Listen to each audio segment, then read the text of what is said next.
National health mission primary health సెంటర్లకి డబ్బులు వస్తాయి, మళ్ళీ సబ్ సెంటర్లకి డబ్బులు వస్తాయి. గ్రామ స్థాయిలో గరీబోళ్ళు, చిన్న చిన్న బీమార్లు, వ్యాక్సినేషన్లు, ఇటువంటి వాటికి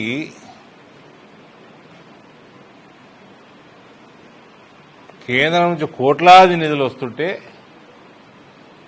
ఈ కేసీఆర్ రిజైమ్లా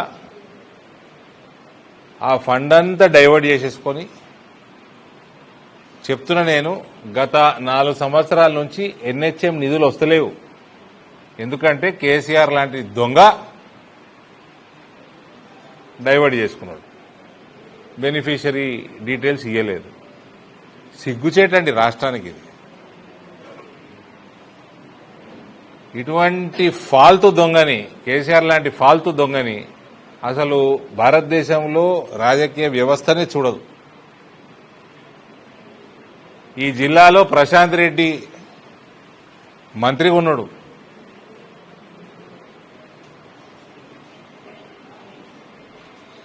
ఆయన డైవర్ట్ చేసిన ఆర్ఓబి నిధులు వాపస్ తెప్పియనికే నానా తంటలు పడ్డాం.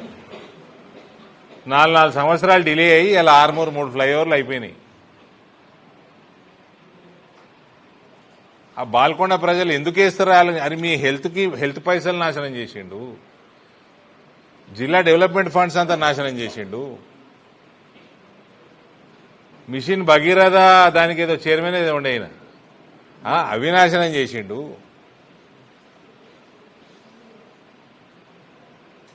గరీబుల పైసలు మొత్తం డైవర్షను, రైతులను పట్టించుకునేది లేదు. మళ్ళా దొంగలు ఏదో కల్వకుంట్ల దొంగలు ఉన్నారు, అలా కాలు మొక్తా ఉంటాడు ఈయన. స్ప్రింగ్ లెక్కనే ఉంటాడట, స్ప్రింగ్ లెక్క వంగి టక్కన లేస్తారట. ఏ రూమ్లో కలిసినా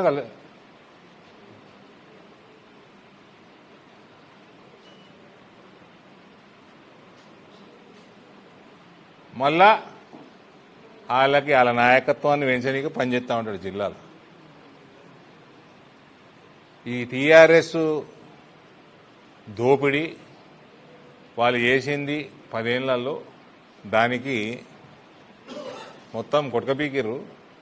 ఇంకా బాల్కొండల ప్రశాంత్ రెడ్డి రూపంలో లాస్ట్ చీడపురుగు మిగిలిపోయింది.